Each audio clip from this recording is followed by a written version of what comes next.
Hi everyone, welcome to today's tutorial, and in this video I will be showing you how you can recreate this donut, right? So it's super easy to make, and we'll be only be using geometrical shapes and nothing else. It's literally that easy, right? So let's get into it and see how that can be achieved, right? So first we'll have to create a new document. So when you open your Adobe Illustrator software, you will get an option on your screen to create a new document, right? So we can do that. So when you click on that icon, you will be greeted with this box, right? So for this video, I will be using this A4 size document, which is 210 millimeters by 297 millimeters, and I'll let the orientation be portrait, and I will give a name to my document, Doughnut. So of course, if you want, you can change the size of your document as well.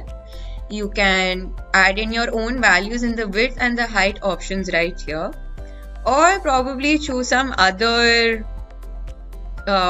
you can already choose some other document provided by Adobe Illustrator right here.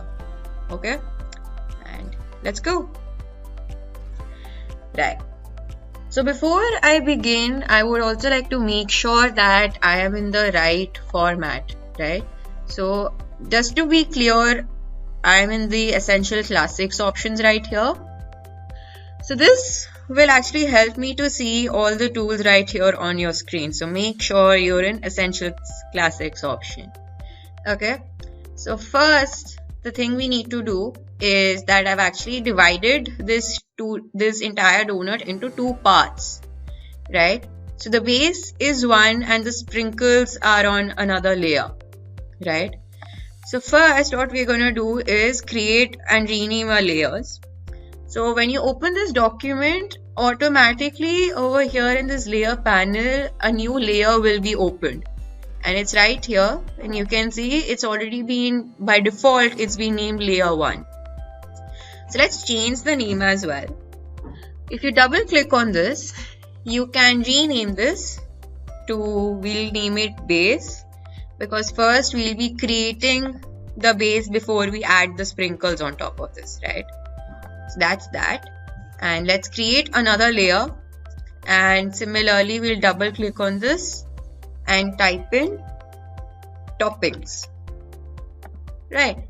So first we'll be creating the base, so make sure that the base layer has been highlighted, and just as a safety thing, we'll just put a lock on the toppings layer even though there's nothing there. Okay, so to make the base, we'll go over here to this shape tool, which is right underneath the type tool. Click on this and choose the ellipse tool. Okay, before I make the circle, I would also make sure that there is no fill, right? So you just click on this icon right here with this red line going across. So this removes the fill, and I let the stroke be the way it is in black. So I'll go to the center of my document, click on Shift and Alt and drag my mouse to make a small circle like that, and let it be. Okay. Now I have to make another bigger circle, right? To do that, while that my circle is still selected, I'll go to Object and come down here to this option called Path and choose this shape, this option called Offset Path, right? So this box comes up. So what we have to do is type in our value here in this offset path, offset option right here. So this will determine that how bigger or how smaller you want your circle to be, right? So let's type it in a number. Let's type in 30, and let's see the preview. This, and you can see a bigger circle is formed, but this looks a little too small, the bigger circle, right? So let's change the value to 60 and then see. Yeah, okay, so this looks better, and click on OK. Right. So now what we have to do is also create 2 more circles where the icing will come in. Right. So we'll go back here to the smaller circle. Go back to Object, Path, and Offset Path. So now let's change this. So instead of 60, let's type in 15 and see the preview. Well, it looks a little too big. Let's bring it down to probably 8. Yeah, a lot better. Okay. Now let's select this bigger circle again. Go back to Object, Path, and Offset Path. Now, one difference would be the value that we'll add now in the offset path will be in minus. So what this does is that if we add any value with a minus in front of it, it'll become a smaller version of the circle that we are creating, right? So if you remember, this bigger circle was 60 millimeters. Now let's type in minus 5 and see the preview, and there you go. Now you can see a smaller circle has been made, right? And click on OK. Actually, nah, well, I'll delete this and make this, change the value as well. I'll make this to be 5 to make it look much more symmetrical. Yep. Okay. And that's done. So this is like the basic shape of our donut, right? So if you want, we can make this even more bigger. To do that, we'll select this entire thing, and as you can see, a box is made right outside the circle, right? So we'll take the corner right here, go back and click Shift plus Alt and just make it much bigger like that. Okay.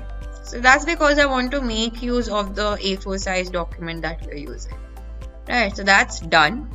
So I'll put a lock on this, right, and unlock the toppings layer. Now we will be working on the toppings layer right here. So as you can see in this previous document, this previous illustrations, so for the toppings there are various sprinkles added on this, right? So to do that, we'll go back to the shape tool right here, click on rectangle, make sure that there is no fill, and we'll first create a sprinkles right here. So if I just click and drag my mouse, so I'll make this thin, small sprinkle about that size. I'll zoom into that. Okay. So if I go to the direct selection tool right here, and while it's still selected, you can see that there are these 4 circles that come up in front of our corners, right? So this will actually help us to round off the edges. Okay. So if I just grab one of these circles and just bring it inwards like that, so now you can see that the rectangle now becomes a lot like this. The edges now become rounded on both these sides. So you have to make sure that all the 4 sides, all the 4 points were selected. Right. So I'll go back here, and if you want, you can resize this even further, but I think this would work. I'll just grab this and place it here. So now we have to make several copies just to fill it inside here, right? So while it's still selected, I'll click on Alt and make several copies out of it and just place them randomly on my donut right here. Right, so you can make as many sprinkles as you want, like that. And one over here, and one probably over here like that. And let's just keep filling it up so it looks filled and with a lot of sprinkles. Who doesn't like a donut without sprinkles though? I mean, it looks so tasty to eat. And I think just one last sprinkle right here. Okay, now we just have to select random sprinkles and then just change their position, right? So if we click on this one sprinkle, and if I take it to the corner, my cursor changes like this to a curve like that. Now I can just rotate this in different angles, right? So let's do that, and like that.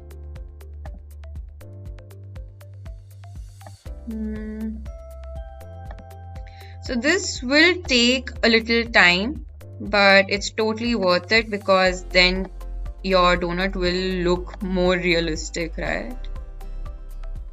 And probably just make this one horizontal like that. So see, when you sprinkle something, it usually falls on a random position, right? So it doesn't necessarily have to be the way this one has been placed. So you just turn it around however you wanted it to be, and probably turn this one around like that. Let's just add one more sprinkle over here and one here probably. Okay, and just one last thing, I'll just move this over here a tad bit. So yeah. So yeah, the placing of the sprinkles is completely your choice, and how you want it to be, where you want the sprinkles to fall, that's your call. Okay, so now that's done, we've actually finished making the basic shape of our donut. So now the only thing that is left is to fill it in with colors, right? So I'll first start with the base color, right? So I'll just lock the toppings layer and unlock the base, right? So I'll select this entire thing. So like only the base that we created, that gets selected. I'll go over here to the shape builder tool, choose my colors, right? So like the donut, the bread, I want that to be light brown. So I'll choose this light brown color. And so like this portion gets selected, gets shaded. I'll click here, and I want this inner to be light brown as well. And now for this middle portion where the icing is, so you can choose any color of the icing, right? But I'll stick to pink, and I'll go back here and I'll make it lighter a little. Yeah, that looks good, and just click on this like that. Okay, now what we have to do is now add the colors for the toppings. I'll select all of these again, and let's start adding. So I'll choose red first. Whoops. Okay, no wait. Okay. Now I'll select this, go back to the shape builder tool, and I'll select red. Okay, I'll just start filling it like that, whichever color sprinkles you want them to be red. Like that. Let's choose another color, let's choose yellow.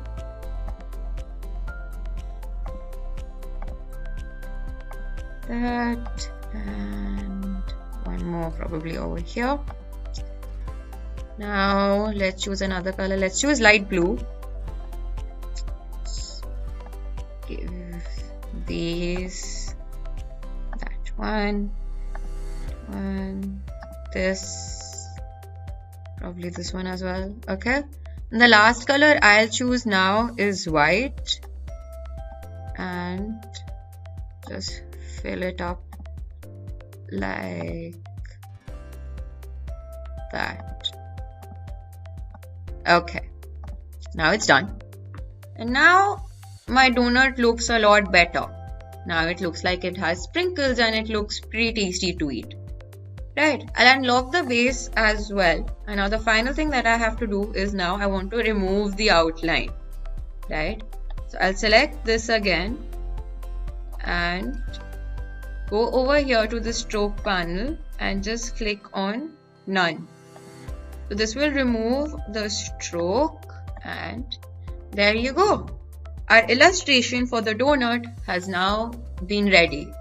So let's also save this document as well. So we'll go to File, click on Save As, and this box comes up. So now you have to decide where you want to save your document, and by default our Save As software, Save As type will be Adobe Illustrator. So I highly recommend that we first save our file in this format, so that in case if I want to make any changes, I can easily do that by accessing my Adobe Illustrator file. Right, so I'll name this to be Doughnut 2 and click on Save and just click OK. And that's it. And our document has now been successfully been saved. So now that we have come to the end of this video, I hope you found this tutorial to be useful, and with a little bit more practice you can create various things just by using the shape tools right here. So thank you for watching and keep practicing.